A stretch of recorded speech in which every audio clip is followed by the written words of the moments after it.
জুবিন গার্গকে শেষ বিদায় ভোগেশ্বর বড়ুয়া স্টেডিয়ামে বৃষ্টিকে উপেক্ষা করে জনসমুদ্র।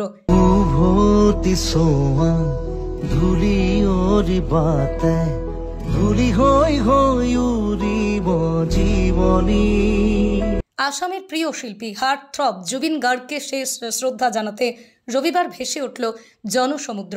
গুয়াহাটি সরুজ জায় থেকে ভোগেশ্বর বড়ুয়া স্টেডিয়াম সকাল থেকে উপচে পড়া লাখো মানুষের ভিড়। প্রবল বর্ষণও থামাতে পারেনি মানুষের ভক্তি আর আবেগ। শুধু একবার প্রিয় শিল্পীকে শেষ বিদায় জানানোর টানে দাঁড়িয়ে থাকলেন অসংখ্য মানুষ।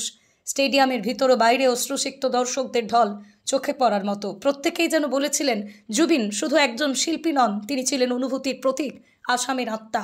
এই মহামিলনে যোগ দেন সরকারি বেসরকারি প্রতিনিধি, শিল্পী, সাহিত্যিক, সমাজকর্মী, সাংস্কৃতিক জগতের বিশিষ্টজনেরা। ভক্তরা ছুটে আসেন আসাম ছাড়াও দেশের নানা প্রান্ত থেকে।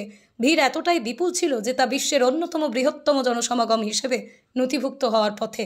অনুমান অনুযায়ী উপস্থিতির নিরিখে এটি বিশ্বের চতুর্থ বৃহত্তম সমাবেশ। শ্রদ্ধা জ্ঞাপন শেষে সরকারি মর্যাদার সম্পন্ন হয় শেষকৃত্য।